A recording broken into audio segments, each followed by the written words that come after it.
And therefore you find that this is a very important connectivity. It gives Iran a presence, a strong presence, not only in Syria, it already has in Iraq, because you have a Shia government that is beholden to Iran in the shape of Nouri al-Maliki's government.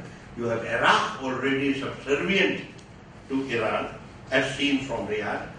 Syria, which is part of its outreach, strategic outreach to the Mediterranean, and Hezbollah, which is of course a Shia national movement in Lebanon. And of course the Iranians traditionally have had pretty good ties with Hamas. So Hamas is a Sunni, largely Sunni in character. It has had strong influence there. So imagine the outreach that Iran has, primarily with Syria as the kingpin in the region. So this is where you have a confrontation. Now I will drop this point for a while and look at other things, then come back and tie all the loose ends together.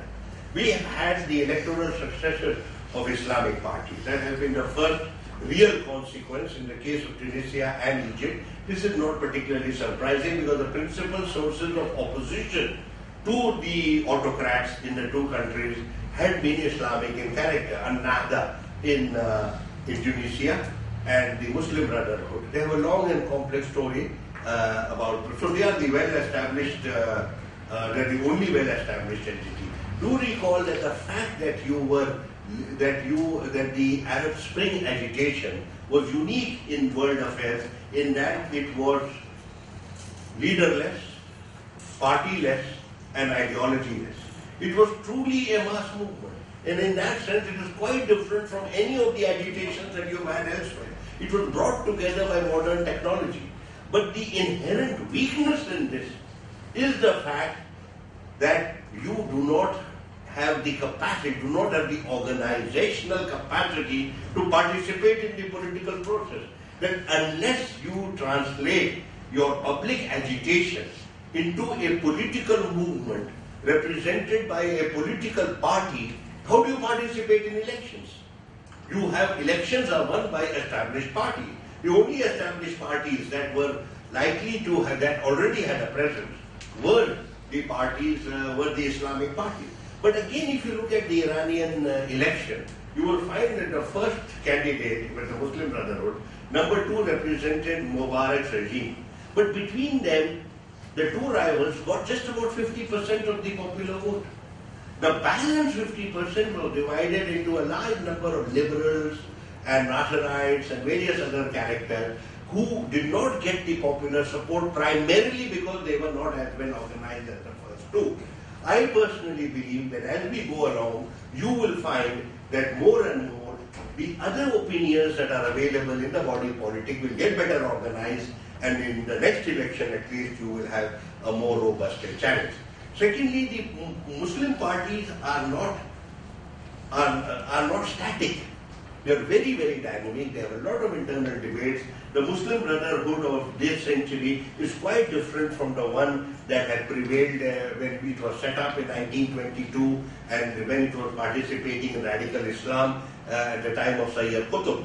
In the 1980s and 1990s, there was significant evolution in the thinking of the Muslim Brotherhood. And today the Muslim Brotherhood not only has a variety of opinion within itself, also you find people who were originally Muslim Brotherhood leaving it and trying to create political space for themselves outside it. Where the other countries which have not had major street politics but are still experiencing rumblings are the other monarchies, that is Kuwait, Oman, Jordan and Morocco.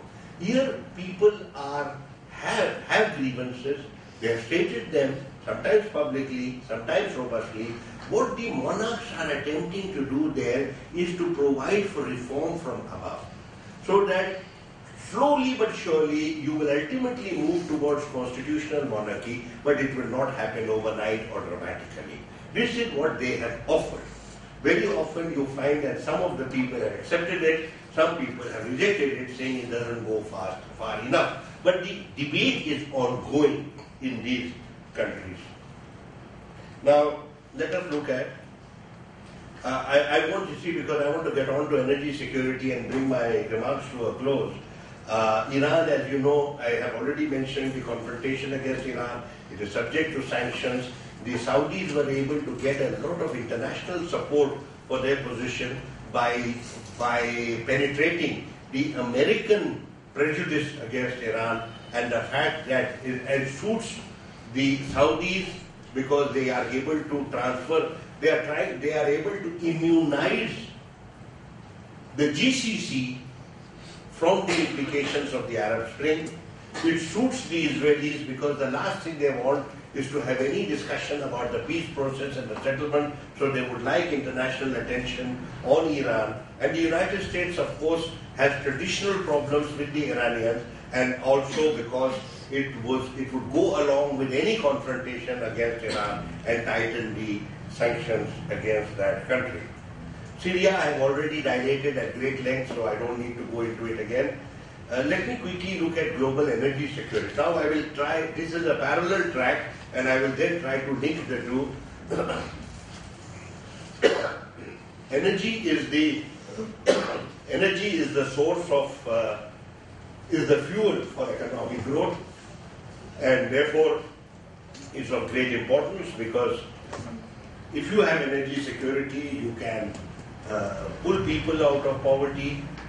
But because all the countries in the world have interest in it, there are issues with regard to its availability, there are issues with regard to prices, and there are issues with regard to its geopolitical implications. So there is a competition for energy resources which translates into larger geopolitical. So energy is both influenced by geopolitics and at the same time has an impact on geopolitics as well.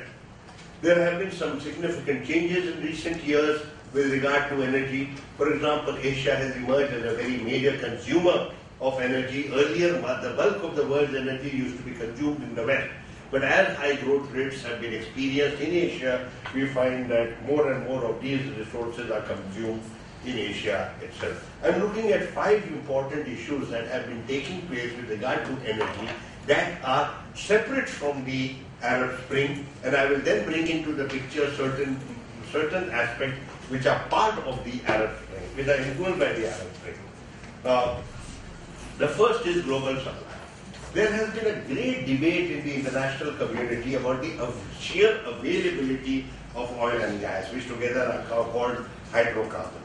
There have been prophets of doom who have suggested that oil is getting finished, and therefore we better come up quickly with some other alternatives, that if we are not careful, you may find the price of oil going to $200, you may have intense competitions which might lead to war, etc. All of these have been mentioned from time to time. But the reality on the ground has been quite different. That year after year, you keep on finding more and more oil.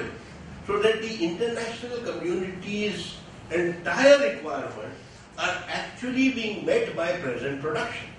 Now, even in regard to conventional oil, distinguish it from conventional and unconventional. Conventional oil is the one that's readily available on the surface, so to say. The other oils are those where you have to use technology in order to have access to it, or to transform it in terms of its being utilized for your own purposes. Conventional oil is available in greater and greater quantities in areas where it was not available earlier. Because of war conditions in the case of Iraq, you did not have access to it, but now because of relative peace, Iraq is becoming increasingly a major producer of oil, and therefore, plus new discoveries are there in traditional areas.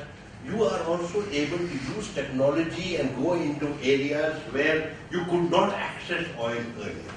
Partly it's a function of oil prices, or it is a function of oil prices. When you have oil at say $100, you are willing to spend $20 to $30 in prospecting for oil in areas which were considered dead loss earlier.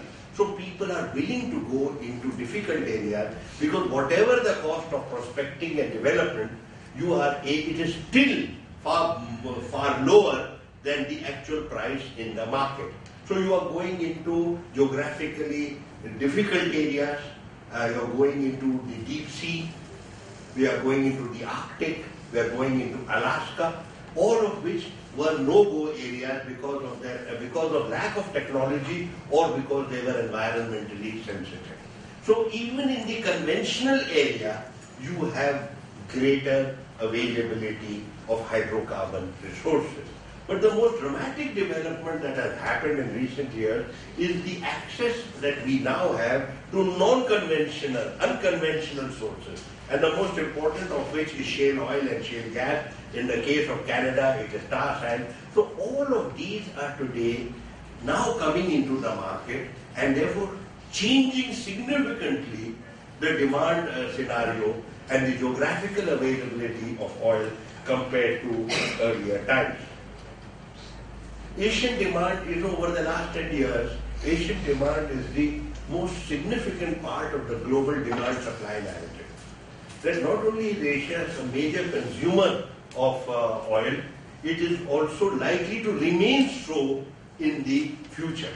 But having said this, the dependency of these countries, the principal Asian countries, is on imports because they just do not have the resources at home. If you look at this chart, you will see that a large number of countries, the principal Asian countries, have very crucial import dependence. And we all know that the world's reserves, particularly of conventional oil, are largely available in the Gulf, where you have 65% of world reserves, only 5% of world reserves in Central Asia, and 12% in all of Africa. So the dependency, so there is a natural connectivity based on mutual energy interests with regard to Asia and West Asia. Because West Asia is the long-term source, and this has political and geopolitical implications as well. I've given a separate slide for the US energy scenario because the most dramatic impact of technology has been in the USA. The USA is the major consumer of world energy. It is also the major importer of world oil. But interestingly enough, because of the availability of shale gas and shale oil, its imports are going down. It is becoming increasingly energy independent. The aspiration of successive American political leaders, so that today so that by the time you come to 2020, America expects that it will really need just about 3 million barrels a day to be imported out of, as against 10 million barrels a day today. And 3 million is such a small amount, you can get it just from your neighbors Mexico and Canada. You don't have to be dependent on the Middle East after that. And certain other figures I've given which show that the Americans are going to tap into shale oil and shale gas for their own needs. But you know, energy has had so many magic wands waved around by political leaders, by technologists, by lobby groups, by oil companies. No magic wand actually exists. It does not exist with regard to nuclear energy, it does not exist with regard to biofuels, and it does not exist with regard to shale oil and shale gas. Shale extraction of oil and gas from shale is at a frontier stage. It is at a very nascent stage. It has not been studied. Its implications have not been studied technologically. Therefore, there is a need for caution. It emerges from the simple fact that one lateral shaft of shale gas shaft penetrating down, in order to break the shale rock and then extract the oil and gas from it, requires 2.5 million gallons of water to be injected, along with 60,000 tons of chemicals injected at very high pressure into the shaft in order to reach this. What are the implications? This is a brutal penetration of Mother Nature. It has significant implications in due course. This is the point, that there are concerns that all the underground water that is there will be contaminated by these chemicals that we are pouring into the shaft. There are other problems